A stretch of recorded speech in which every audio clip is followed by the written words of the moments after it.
Hello दोस्तों, कैसे हो आप सब लोग। आशा करता हूँ आप सब लोग अच्छे ही होंगे।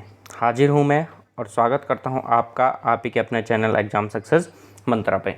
तो दोस्तों, जैसे कि आपको पता है, आजकल हमारे चैनल एग्ज़ाम सक्सेस मंत्रा पे एंशिएंट हिस्ट्री की नई सीरीज चल रही है, जिसके अंतर्गत जो हमारा सबसे पहला चैप्टर चल रहा है वो चल रहा है इतिहास जानने के स्रोत।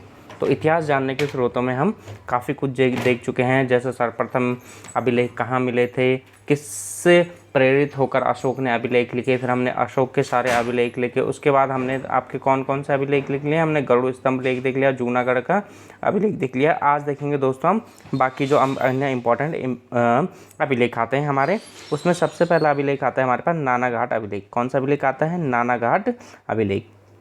तो देखते हैं इसमें किस किस चीज़ का वर्णन है। ठीक है, तो सातकर्णी प्रथम की उपलब्धियों का वर्णन। ठीक है, जो आपसे पूछा जाता है तो नानाघाट अभिलेख में किस चीज़ का उल्लेख किया गया है, तो जो सातकर्णी प्रथम है उनकी उपलब्धियों का वर्णन किया गया है किसमें?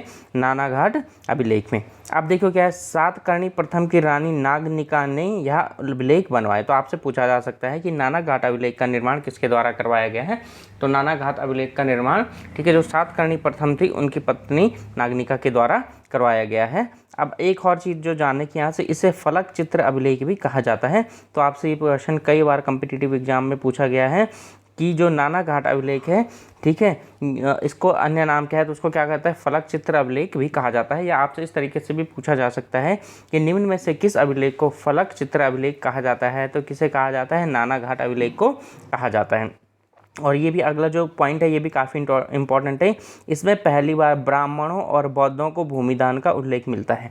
तो आपसे पूछा जा सकता है कि ऐसा कौन सा अभिलेख है जिसमें सर्वप्रथम ब्राह्मणों और बौद्धों को भूमिदान का उल्लेख मिलता है, तो कौन सा अभिलेख है आपका? नानाघाट अभिलेख है। अब बात करते हैं कि जो नानाघाट अभिलेख है कहाँ स्थित है। यह अभिलेख महाराष्ट्र के पुणे में स्थित है। कई बार आपसे सीधे सीधे मैचिंग करने के लिए आ जाता है कि बताइए, मतलब चार आपके पास स्थान दे देगा और चार अभिलेख दे देगा और बोलेगा बताइए कि ये अभिलेख कहाँ कहाँ स्थित है। तो ये जो नानाघाट अभिलेख है कहाँ स्थित है? महाराष्ट्र के पुणे में स्थित है। और इसी में ही सबसे पहले हमें बौद्धों और ब्राह्मणों को भूमिदान का उल्लेख मिलता है। तो ये चीज़ भी आपको ध्यान रखनी है। अब देखिए, इस अभिलेख की जो भाषा है वो कौन सी है? प्राकृतिक है। और ये जो लिपि है इसकी, वो लिपि कौन सी है? ब्राह्मी है। ठीक है, अब देखो इसमें क्या है, एक और अन्य बात जो इसमें पता लगती है, सातकर्णी प्रथम के द्वारा 18 यज्ञ करवाए गए, जिनका उल्लेख किसमें मिलता है? इस नानाघाट अभिलेख में मिलता है। और साथ ही साथ इसमें, ठीक है, जो सातकर्णी प्रथम ने 2 अश्वमेध यज्ञ करवाए उनका उल्लेख भी इसमें मिलता है।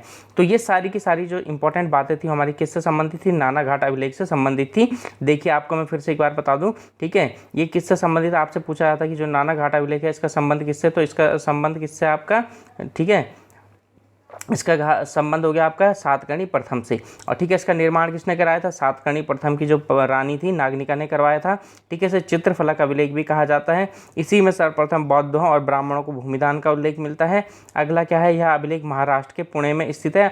भाषा प्राकृतिक, लिपि ब्राह्मी, और इसमें सातकर्णी प्रथम द्वारा कराए गए यज्ञों का उल्लेख है। 18 यज्ञ करवाए गए थे और साथ ही साथ जो सातकर्णी प्रथम था उसने 2 अश्वमेध यज्ञ भी करवाए थे। तो ये सारी इंपॉर्टेंट चीज़ें हमारी किससे संबंधित हैं? ये सारी की सारी इंपॉर्टेंट चीज़ें संबंधित है आपकी नानाघाट अभिलेख से। और नानाघाट अभिलेख सातकर्णी प्रथम से संबंधित है। चलिए अब हम अगली बात करते हैं अयोध्या अभिलेख की। ठीक है, तो अयोध्या अभिलेख तो आपको पता है ये कहाँ स्थित है ये, ठीक है, यह यूपी में स्थित है आपका, है ना, कहाँ स्थित है? यूपी में स्थित है। अब देखिए इसमें इसका निर्माण किसके द्वारा करवाया गया? पुष्यमित्र शुंग के सेनापति धंगदेव द्वारा। ठीक है, आपसे पूछा जा सकता है कि जो अयोध्या अभिलेख है, अयोध्या अभिलेख का निर्माण किसके द्वारा करवाया गया है, तो पुष्यमित्र शुंग के जो सेनापति थे धनदेव, उनके द्वारा इसका निर्माण कराया गया है। अब देखिए इससे हमें क्या क्या जानकारी प्राप्त होती है। इसमें बताया गया है कि पुष्यमित्र शुंग के द्वारा 2 अश्वमेध यज्ञ किए गए हैं। तो आपसे पूछा जा सकता है कि वह कौन सा अभिलेख है जिसमें पुष्यमित्र शुंग द्वारा कराए गए यज्ञों का उल्लेख मिलता है। ठीक है, तो कौन सा है अभिलेख? वो अयोध्या अभिलेख है। कौन सा अभिलेख है? अयोध्या अभिलेख है। अब देखिए अगला, शुंग द्वारा यवनों पर विजय का उल्लेख भी इसमें मिलता है। ठीक है, आपसे पूछा जा सकता है कि ऐसा कौन सा उल्लेख है जिसमें पुष्यमित्र शुंग द्वारा यवनों पर विजय का उल्लेख प्राप्त होता है, तो कौन सा उल्लेख है? अभिलेख है आपका अयोध्या अभिलेख है। ठीक है, अयोध्या को राजधानी बनाए जाने का उल्लेख भी अयोध्या अभिलेख में है। अब अगर हम बात करें तो यह भाषा संस्कृत भाषा और ब्राह्मी लिपि में लिखा गया है। तो आपसे पूछा जा सकता है जो अयोध्या अभिलेख है उस अयोध्या अभिलेख की भाषा कौन सी है, तो अयोध्या अभिलेख की भाषा कौन सी है आपकी? संस्कृत भाषा, और लिपि कौन सी है? ब्राह्मी है। तो ये मुख्यतः किससे संबंधित है आपका? पुष्यमित्र शुंग से संबंधित है और इसका निर्माण, ठीक है, उसके सेनापति धन्यदेव ने करवाया। ये बात आपको ध्यान रखनी है। अब अगले इंपॉर्टेंट अभिलेख की बात करें तो कौन सा, ऐहोल अभिलेख है। कौन सा अभिलेख है, ऐहोल अभिलेख है, ठीक है। इसके बारे में, इसकी रचना रवि कीर्ति ने की। तो आपसे पूछा जा सकता है जो ऐहोल अभिलेख है इसकी रचना किसके द्वारा की गई, तो इसकी रचना किसके द्वारा की गई है, रवि कीर्ति के द्वारा की गई है।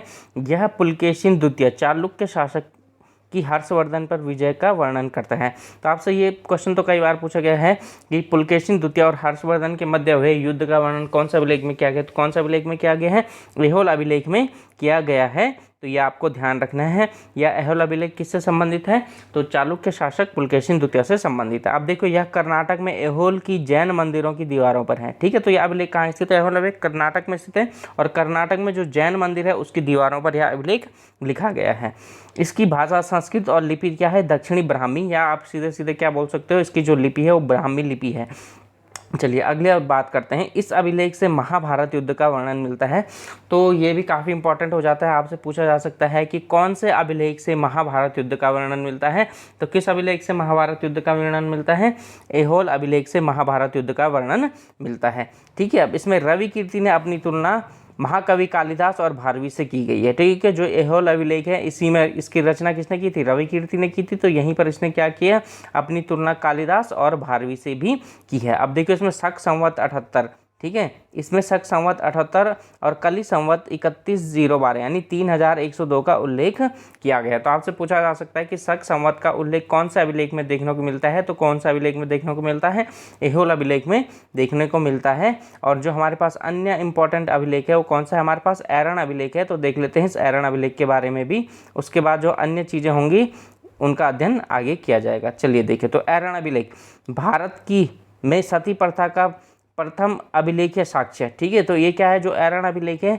इसमें क्या पड़ता है, इसमें भारत में सर्वप्रथम सती प्रथा का उल्लेख देखने को मिलता है। और ये क्वेश्चन कई बार पूछा गया, तो आपको ध्यान रखना है। आपसे पूछा जाता है कि भारत में वह कौन सा अभिलेख है जिससे सर्वप्रथम सती प्रथा के बारे में जानकारी प्राप्त होती है, वो कौन सा अभिलेख है, ऐरण अभिलेख है, ठीक है। इसमें भानुगुप्त के सेनापति गोपराज की मृत्यु के बाद उसकी पत्नी के सती होने का उल्लेख है और ये कहाँ स्थित है, मध्य प्रदेश में स्थित है, ठीक है। तो ये चीज़ आपका इंपॉर्टेंट ध्यान रखनी है आपको। जो, ठीक है, भारत में सती प्रथा का जो प्रथम अभिलेख साक्ष्य मिलता है वो कहाँ से मिलता है, ऐरण अभिलेख से मिलता है।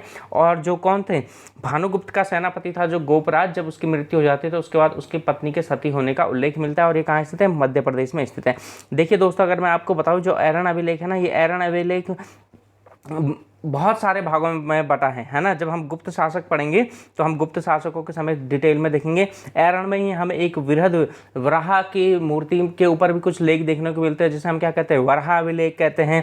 भानुगुप्त, स्कंदगुप्त और अन्य बहुत सारे जो गुप्त शासक थे उनके अभिलेख भी ऐरण में स्थित हैं। उनसे हमें अलग अलग प्रकार की जानकारी प्राप्त होती है दोस्तों।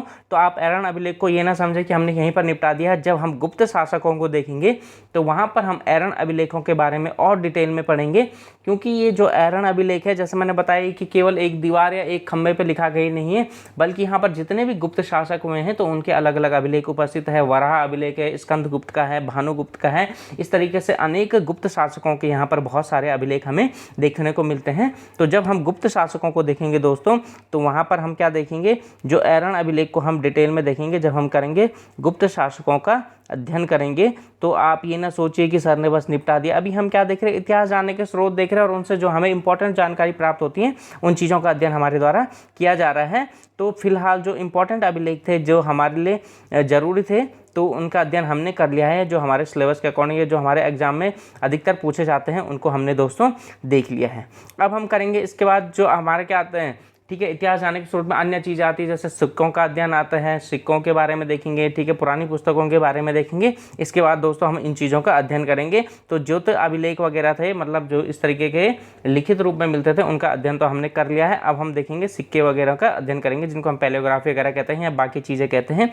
उनके द्वारा हमें किस प्रकार से इतिहास की जानकारी प्राप्त होती है, तो उनको देखेंगे दोस्तों कल। तो ठीक है दोस्तों, आशा करता हूँ कि मेरे द्वारा आपको जो पढ़ाया जा रहा है या जो भी जानकारी दी जा रही है वो आपके अवश्य ही काम आएंगी, अगर आप इन्हें ढंग से देखेंगे, अच्छे तरीके से नोट्स बनाएंगे दोस्तों। तो चलिए आज का टॉपिक यहीं तक रखते हैं। जो हमारा कल का टॉपिक होगा, कल का टॉपिक देखेंगे हम सिक्कों के द्वारा हमें किस प्रकार से इतिहास की जानकारी प्राप्त होती है। तो ठीक है दोस्तों, स्वस्थ रहिए, मस्त रहिए, इसी तरीके से पढ़ते रहिए और हमारे चैनल एग्जाम सक्सेस मंत्रा से जुड़े रहिए। बहुत बहुत धन्यवाद दोस्तों।